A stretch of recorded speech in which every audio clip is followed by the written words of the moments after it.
महाभारत का भयंकर युद्ध चल रहा था। लड़ते लड़ते अर्जुन रण क्षेत्र से दूर चले गए। अर्जुन की अनुपस्थिति में पांडवों को पराजित करने के लिए गुरु द्रोणाचार्य ने एक चक्रव्यूह की रचना की, क्योंकि उस चक्रव्यूह को तोड़ने की विद्या केवल अर्जुन के पास थी। लेकिन गुरु द्रोण ये नहीं जानते थे कि अर्जुन का पुत्र अभिमन्यु भी चक्रव्यूह तोड़ सकता है। अभिमन्यु को केवल चक्रव्यूह के अंदर घुसना आता था। चक्रव्यूह से बाहर निकलने की विद्या अभिमन्यु के पास नहीं थी। वो चक्रव्यूह पांडवों की सेना का बड़ी तेजी से विनाश कर रहा था। इसलिए अर्जुन का पुत्र अभिमन्यु वीरता के साथ चक्रव्यूह तोड़ने के लिए उसमें घुस गया। उसने बड़ी वीरता से चक्रव्यूह के 6 चरणों को भेद लिया और उनके अंदर घुस गया। लेकिन 7वें चरण में उसे दुर्योधन, सूर्यपुत्र कर्ण, अश्वत्थामा और जयद्रथ जैसे 7 महारथियों का सामना करना पड़ा। उन 7 महारथियों ने अभिमन्यु को घेर लिया और उस पर टूट पड़े। सारे महारथी अभिमन्यु से एक एक करके युद्ध कर रहे थे, लेकिन अभिमन्यु इतने महान योद्धा थे कि सारे महारथी मिलकर भी अभिमन्यु को हरा नहीं पा रहे थे। अभी जयद्रथ ने पीछे से निहत्थे अभिमन्यु पर जोरदार प्रहार किया। वह प्रहार इतना खतरनाक था कि अभिमन्यु उसे सहन नहीं कर पाया और मृत्यु को प्राप्त हो गया। अभिमन्यु की मृत्यु का समाचार सुनकर अर्जुन क्रोध से पागल हो गया और अर्जुन ने प्रतिज्ञा ली कि यदि अगले दिन सूर्यास्त से पहले उसने जयद्रथ का वध नहीं किया तो वह आत्मदाह कर लेगा, यानी अग्नि को प्राप्त हो जाएगा। उसके बाद जयद्रथ भयभीत हो गया और दुर्योधन के पास पहुंचा और अर्जुन की प्रतिज्ञा के बारे में बताया। दुर्योधन जयद्रथ का भय दूर करते हुए बोला कि चिंता मत करो मित्र, मैं और मेरी सारी कौरव सेना कल तुम्हारी रक्षा में हाजिर होंगे। हम किसी भी हाल में अर्जुन को तुम तक नहीं पहुंचने देंगे। और सूर्यास्त के बाद अर्जुन को आत्मदाही करना पड़ेगा। उसके बाद अगले दिन युद्ध शुरू हुआ। युद्ध शुरू होने के बाद अर्जुन की आंखें पूरी रणभूमि में केवल जयद्रथ को ही ढूंढ रही थी, किंतु वह कहीं नहीं मिला।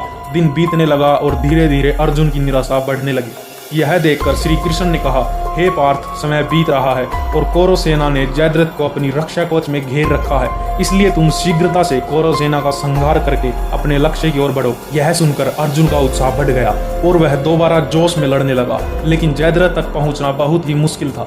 शाम होने वाली थी। तभी श्री कृष्ण ने अपनी माया जाल फैला दी, जिसके फलस्वरूप सूर्य बादलों में छिप गया और सबको लगने लगा कि सूर्यास्त हो गया।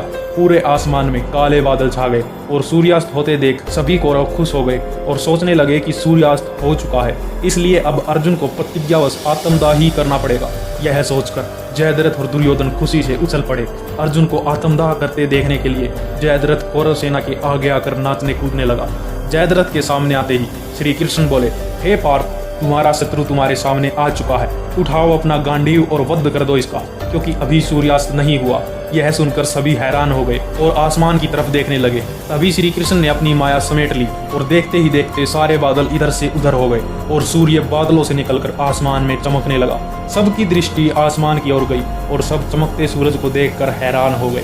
यह देखकर जयद्रथ और दुर्योधन के पैरों तले जमीन खिसक गई। जयद्रथ भागने को हुआ, लेकिन तब तक अर्जुन ने अपना गांडीव उठा लिया था। तभी श्री कृष्ण ने अर्जुन को चेतावनी देते हुए बोला कि हे अर्जुन, जयद्रथ के पिता ने इसे वरदान दिया था कि जो भी इसका मस्तक जमीन पर गिराएगा उसका मस्तक भी 100 टुकड़ों में विभाजित हो जाएगा। इसलिए यदि तुम्हारे कारण इसका सिर जमीन पर गिरा तो तुम्हारी भी इसके साथ ही मृत्यु हो जाएगी। फिर श्री कृष्ण ने अर्जुन को बताया कि उत्तर दिशा में यहाँ से 100 योजन की दूरी पर जयद्रथ का पिता तप कर रहा है। तुम जयद्रथ का मस्तक ऐसे काटो कि वह मस्तक सीधा इसके पिता की गोद में जाकर गिरे। अर्जुन ने श्री कृष्ण की चेतावनी ध्यान से सुनी और अपने लक्ष्य की ओर ध्यान करके बाण छोड़ दिया।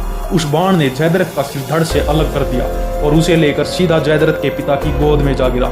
जयद्रथ का कटा सिर देखकर उसका पिता चौंक उठा और उनकी गोद से वह मस्तक जमीन पर गिर गया। उस मस्तक के जमीन पर गिरते ही जयद्रथ के पिता के सिर के भी 100 टुकड़े हो गए और इसी तरह श्री कृष्ण ने अर्जुन की प्रतिज्ञा भी पूर्ण करवाई और उनके प्राण भी बचाए। अगर श्री कृष्ण अर्जुन के साथ न होते तो क्या अर्जुन जयद्रथ को मार पाते? कमेंट में जरूर बताएं। ऐसी और वीडियो देखने के लिए इस वीडियो को लाइक करें और चैनल को सब्सक्राइब करें।